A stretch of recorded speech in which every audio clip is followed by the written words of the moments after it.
I also want to provide an update on left-wing political violence that we're seeing in Democrat-run cities.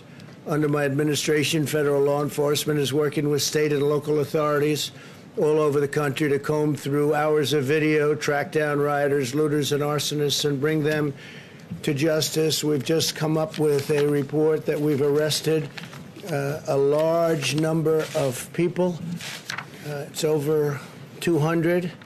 And you'll be hearing about that, but they've been arrested in various cities throughout the United States. We're doing it very low-key, but we're trying to help cities. They are, in all cases, Democrat-run, but we're doing the best we can to help them without really much of a consent. We'd like to have the consent. As an example, in Portland, we could solve that problem in approximately 1 hour, but the mayor refuses, perhaps for political reasons. I don't know why it's good for him to have a city that's falling apart and that's under siege now for 94 days.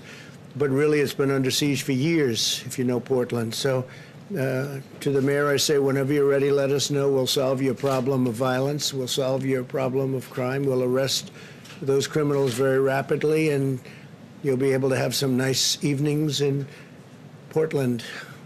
The Department of Homeland Security and the Department of Justice are announcing a joint operations center to investigate the violent left-wing civil unrest. And again, in Portland alone, the federal government has already taken care of and arrested 100 rioters. Just in that one city, the wave of violence and destruction that we've seen in recent weeks and months has occurred in cities exclusively controlled and dominated by the Joe Biden party. If you take a look, the top 10 in the country are Democrats. It's Democrat-run cities, and it's a shame, and it can be solved so easy. It can be solved very easily. The violence is fueled by dangerous rhetoric from far-left politicians that demonize our nation and demonize our police.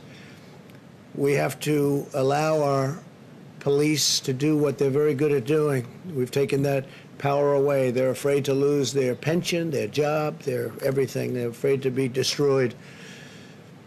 You saw this when left-wing extremists attacked law-abiding citizens attending the Republican National Convention at the White House, including Senator Rand Paul and his wonderful wife, Kelly, what they went through, but other people went through it too. And that was done very systematically. That was done on purpose. They knew we were having the convention, and they wanted to do everything they could to disrupt it. And the good news is the public is very wise to it. They see what's happening, and they're wise to it. And I think they are probably acting accordingly. Left-wing rioters are repeating the same false narrative about America that you hear about. You hear this from people, what they're saying, how they're saying it, the violence. It's terrible. And again, it's Democrat politicians. I don't know that they're spurring it on or they're afraid to stop it. But in any event, we're there to help. We're there to get things under control.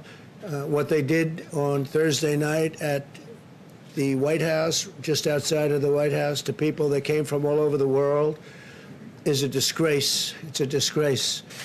And frankly, the mayor, Democrat mayor, Mayor Bowser, should have done a better job. She did a very poor job. But at the same time, we had the police who were very brave. They helped Rand. I guess it started off with 2, and they took a beating, if you can believe this. They really took some heavy hits. 1 went down, but got right up. And 2 others joined them, and they were able to get Rand and Kelly through. But it was a terrible, terrible thing to witness. But other people went through similar, not to the extent in terms of taping. We don't have the tapes as strong, but some people went through, from what I heard, as bad or worse.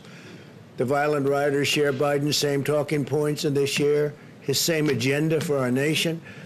And even his strange speech today that he made in Pittsburgh, he didn't mention the fact, and he didn't mention the far left. He didn't mention the far left, or for what I saw, I don't believe he mentioned the word Antifa. Antifa is a criminal organization, and he didn't mention Antifa thugs, but mostly seemed to blame the police and law enforcement. He went on point after point after point. He even talked about those on the right, but he didn't talk about those on the left, and those on the left are the problem, and Antifa is the problem. The rioters and Joe Biden have a side. They're both on the side of the radical left, and that is so obvious. And until that neutralizes, you're never going to have safe areas in those Democrat-run areas. For months, Joe Biden has given moral aid and comfort to the vandals, repeating the monstrous lie that these were peaceful protests. They're not peaceful protests. That's anarchy. That's you look at the agitators, you look at the looters, you look at the rioters. That's not a peaceful protest. They keep using the term. It's so nice, peaceful protest. And behind the reporter, the cities are burning. We could solve it very quickly if they ask us to come in, like we did in Minneapolis and like we just did in Wisconsin, where I'll be going tomorrow. And at least the governor asked me if I could, we would, I said, you got to get the National Guard. And he finally agreed to even a small number, but they were able to take care of things. And that was about 5 days ago, 6 days ago. And ever since, it's been very good. 13 members of Biden's campaign staff donated to bail and rioters. They're getting him out of jail, looters. They got him out of jail. And his running mate, Kamala, urged their supporters to do the same thing. It's outrageous that they're now seeking to shift the blame for the mayhem. And they really want to put it on the backs of the police. I see it. The police there's just a war on law enforcement in this country, and without law enforcement, we wouldn't have a country. We have very talented people. They're not allowed to do their job.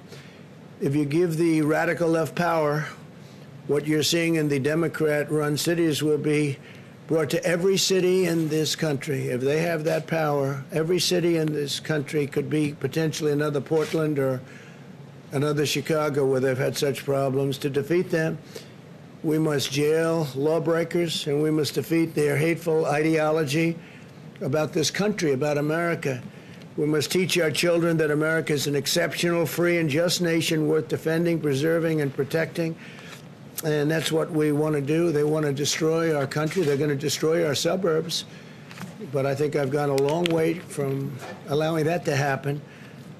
The suburbs are protected, especially with the rule changes that I made. I took them out of the Obama administration. They were going to be made much worse. What we're witnessing today is a result of left-wing indoctrination in our nation's schools and universities.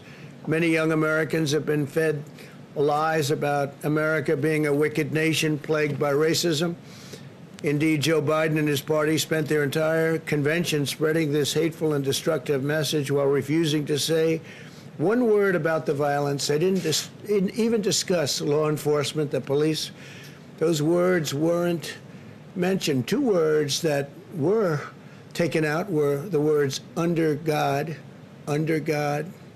two very important words in the Pledge of Allegiance in their caucus. I guess they did it twice. They took it out of their Pledge of Allegiance.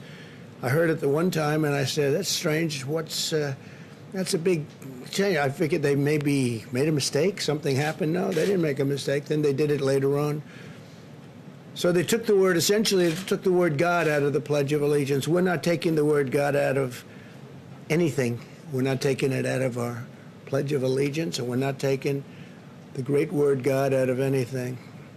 At our convention, we highlighted law enforcement heroes and repeatedly emphasized that violence has no place in American political discourse.